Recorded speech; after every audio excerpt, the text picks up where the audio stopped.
All right, today we are diving into one of the most incredible architectural plans in the entire Bible. But this isn't about a building of stone and wood. It's a blueprint for a relationship.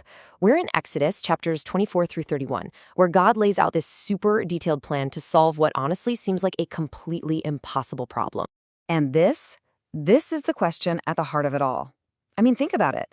Just a few chapters before this, God shows up on Mount Sinai with thunder, lightning, and smoke. And the people are absolutely terrified. They literally tell Moses, hey, you go talk to him. If God speaks to us directly, we're going to die. So you've got this massive, uncrossable gap between a perfect God and imperfect people. How in the world do you bridge that? Well, it turns out God has this brilliant three-part blueprint. Okay, so part one of the plan. And what's interesting is that it doesn't start with buildings or rituals. It starts with the relationship itself. God decides to formalize it, to establish a covenant, which is just a really serious, binding agreement that sets the terms for how they're all going to live together. Now, this is where God's blueprint just goes in a totally different direction from any human contract we'd ever make. See, we make deals for mutual benefit, right? It's a win-win. But you have to ask, what could humanity possibly offer to a God who already has and is everything? And the answer is nothing.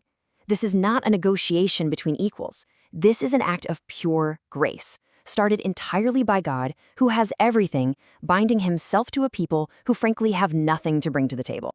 And this right here, this gets to the very heart of it. In this divine agreement, God isn't the one who stands to gain something. He's the one who gives everything. He's committing his presence, his protection, and ultimately, he's committing himself. And that creates a relationship that isn't based on what people can do for God, but is based 100% on what God chooses to do for them. And you know, this whole agreement at Sinai, it wasn't just some random one-off event. As you can see here, it's actually a key moment in a long, long history of God initiating these covenants. From his promise to Noah to save creation, to his promise to Abraham to build a nation, God is always the one reaching out, starting the relationship. The covenant at Sinai is simply the next massive step in that amazing unfolding story. So, you've got the agreement, that's settled, but you still have the practical problem of God's presence. How does a perfectly holy God physically and, safely live right in the middle of a messy, unholy camp? Well, that brings us to the second part of the blueprint, designing a very specific place. God's solution is the Tabernacle. The name literally means the dwelling place. It's this incredible, portable tent sanctuary. Now, let's be clear. God doesn't need a house. The entire universe is his. But we do. We need something we can see and touch, a focal point to help us grasp that God is actually truly with us. The tabernacle was God's genius way of accommodating that very human need. And the way it was built was this amazing partnership. First, the people brought all the materials, gold, silver, beautiful fabrics, and not because it was a tax, but as a free will offering from the heart. Then, every single little detail was built exactly according to the divine pattern that God gave Moses up on the mountain. And then finally, once all the human work was done, God himself came down and his own glorious presence filled the space, setting it apart and making it holy. So here's the crucial point, the so what of it all. The tabernacle is the direct answer to the people's fear. The very same presence that was so terrifyingly unapproachable on the mountain is now made accessible, right in their midst, but in a structured, safe, and controlled way.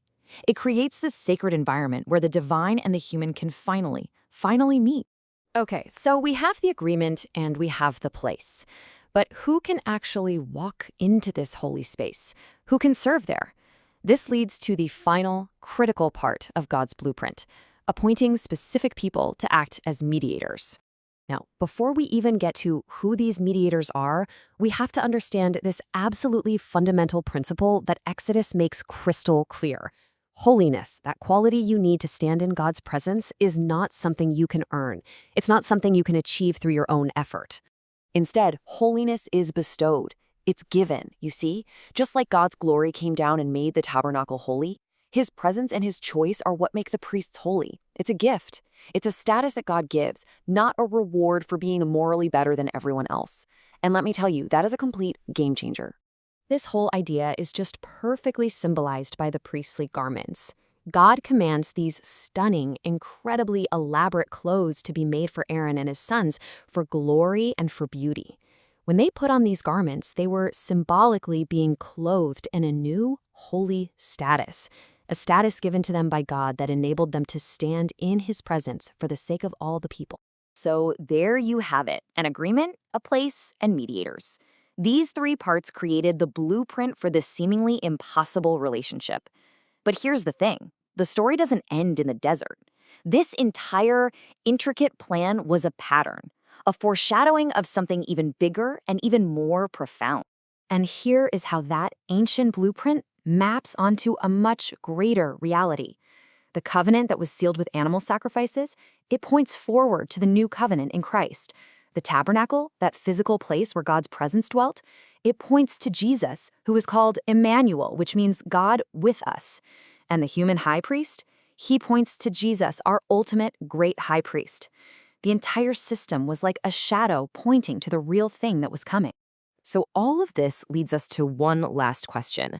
I mean, it's a fascinating and beautiful system for sure, but does this ancient blueprint, designed thousands of years ago for nomadic people in the desert, does it still hold any meaning for us today? Well, the final book of the Bible gives us the answer. It echoes the exact same language from Exodus, declaring that the ultimate goal of all of human history is to fulfill this very same desire. That plan laid out in the Tabernacle, it was never just a temporary fix. It was the very first expression of God's deep, eternal longing to bridge that impossible gap and to dwell forever with his people.